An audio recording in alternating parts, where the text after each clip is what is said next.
I touched on earlier in previous conversations benefits of training. But, you know, the benefits of training really are probably more wide-ranging.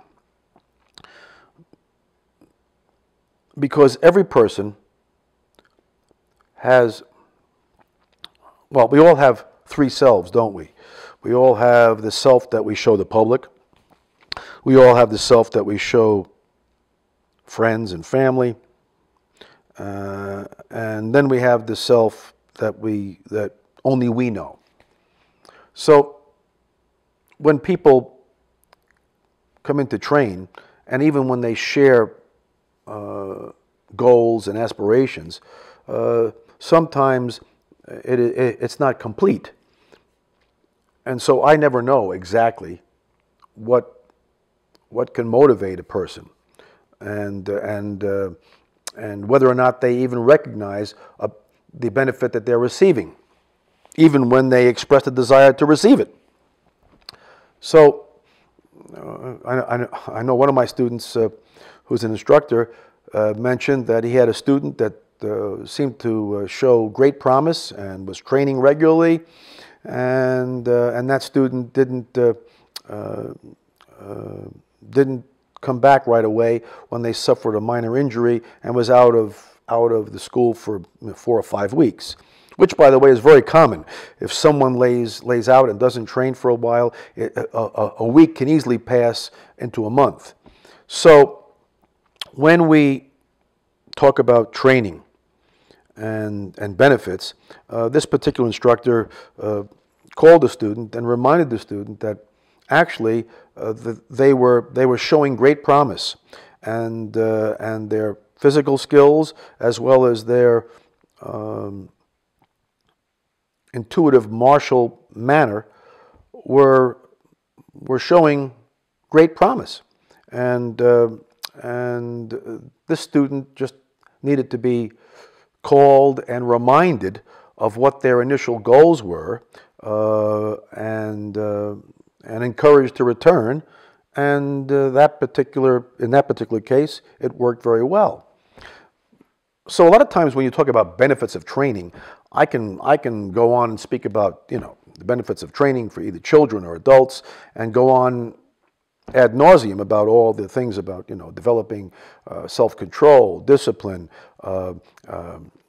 better communication skills, better able to work outside your comfort zone. I mean, a whole list of things.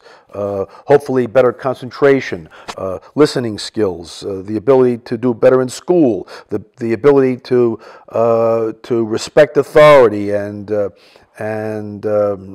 control mood swings and emotional things that occur in one's life. So there's any number of things, never mind the physical skills gained by the training, more fitness, an ability to understand what their limitations are, as well as what their potential is.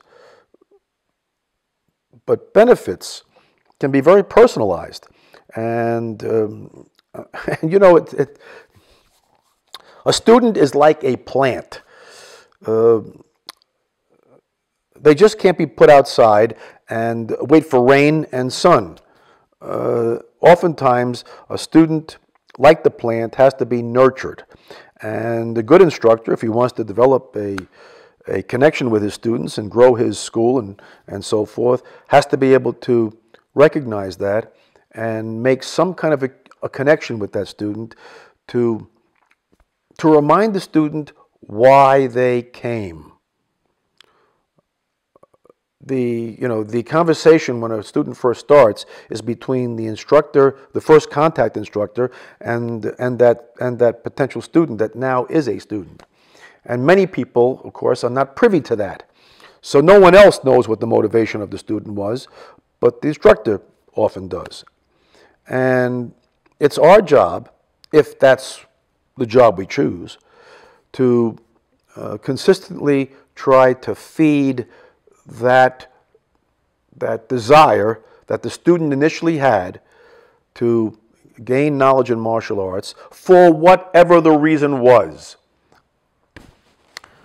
Now, the only other exception I have to that statement, of course, is the logical one where if I get someone who's just recently been in a fight, or someone who's trying to gain revenge on something.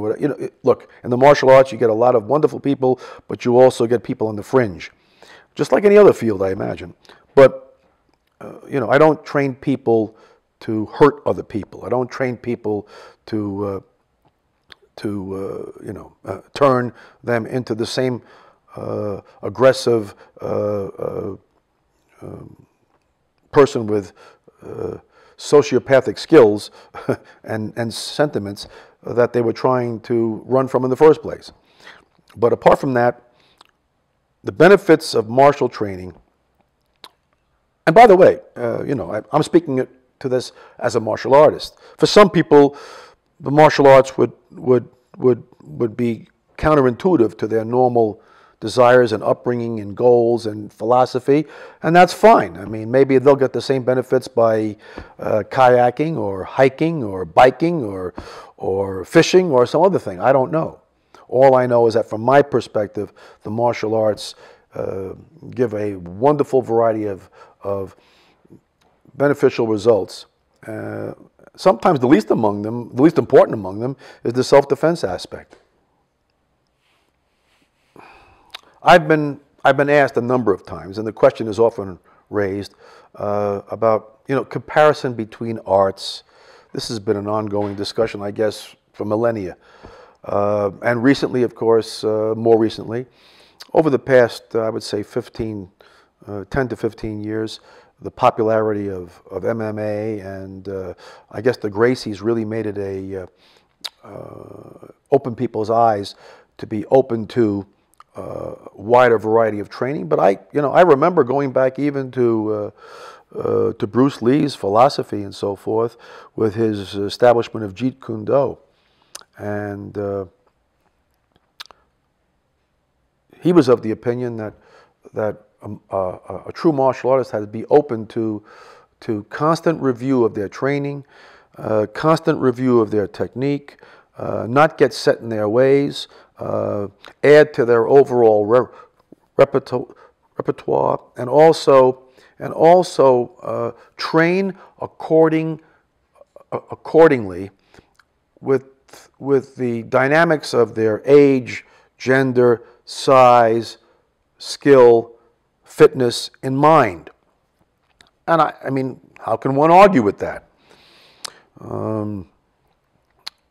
There's a saying that sometimes we martial artists don't properly finish our sentences. We always say, "My martial art is the best," when really I would imagine that most of us would agree that we should be really saying, "My martial art is the best for me." So I love all the arts. I think I've got black belts in many of them. I've been blessed by being trained by many wonderful martial artists who were renowned in their field. Some of who have passed away. But I'm not sure this comparison stuff is right. I think you have to ask yourself, if you're a potential student, what is your goal? What is it you'd like to achieve? I love the MMA. I think it's great. I mean, there's a warrior culture there that really appeals to me. I wish I was younger, and I would have been more active in it, I think. At my age, I think I've got to be a little bit more, when I train with Mr. Vunak, I've got to be a little bit more amenable to what we call dirty MMA. In other words, I can't abide by all the rules or I'll never make it. Your skills are there, but your recovery time and your age does play a factor. But I've often told people, I love in my karate training. I used to love the katas and the discipline it takes. You cannot do a proper kata and go through move after move with precision and constant attention to every nuance and detail of the way the hand is and the way the fist is presented and the way the body turns and be thinking about anything else. You can't do it and do it well. It's impossible. I couldn't do it. So I loved kata. And when I trained with Master Oyata, the lessons being taught about the bunkai of kata, what they really are, and the dynamics that were really eye-opening, that many of us in the martial arts weren't aware of, is phenomenal. I like the beauty of the smooth dance-like evasion effects of many Aikido styles, and of course many of the Chinese arts. I think they all have a place. This theory of competition between the arts is, as you get older, I think you get past this using this analogy of my daddy's bigger than your daddy routine.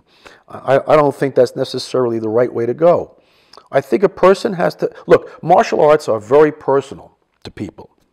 And you can go to one particular place, thought you loved the concept of the art, but you didn't really appreciate the instructor or the student body.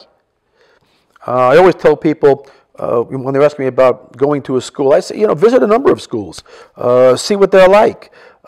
Three things should be factored in your decision making. One is, number one, not so much can you do the art as do you like the art? Does it seem to appeal to the kind of martial arts that you would be more inclined to do?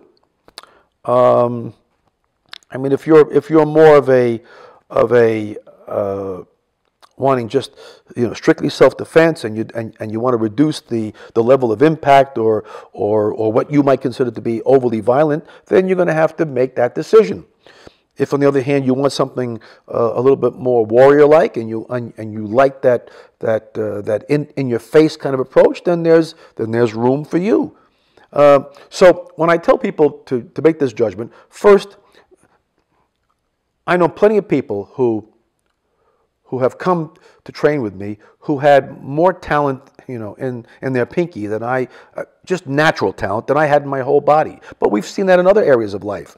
How many people succeed who were not necessarily thought to succeed, turned down for movie parts, or were not thought to be viable in some profession, and have bloomed, and other people who had all the potential and help and guidance and ability wither on the vine.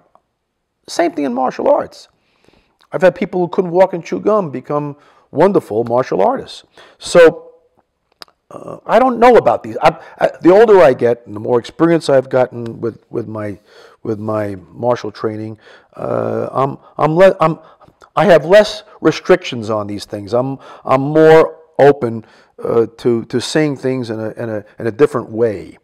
So once you've decided that this art has potential for you or may meet your needs and your desires and your curiosity, the next thing is certainly the instructor. If the instructor seems to make a connection with you, if you think this instructor is someone that you can respect and follow and learn from, and they seem to have the knowledge that you're looking for and an ability to teach that knowledge, and you've watched them do a class and they seem to be prepared, and they have some solid character and obviously an ability that would make you proud to be part of their school, then that's another element in factoring your decision making. And probably the final decision making process, part of the process, is the other students. Is this an environment you're going to be comfortable in?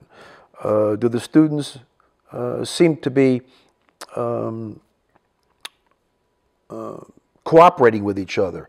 Is there a camaraderie? Is this an environment where, don't forget, no matter what we always say about keeping the outside world outside, but you're working with people who you can make great friendships with, and who you can connect with, and there is a social aspect. Look, we human beings are social people, so whenever we get together in groups, there is a likelihood that we're going to either like or dislike or tolerate or actually gravitate to someone else. So if generally that student body that is present in the school is one that you think you'd like to be part of, then that's another factor.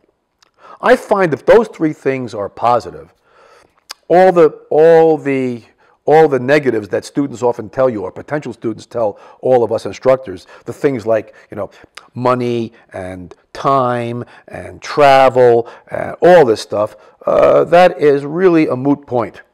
If someone finds something that they think has value for them, they will make the time, pay the money, and find the way to get there. So I hope that kind of answers the question without seemingly blowing it off.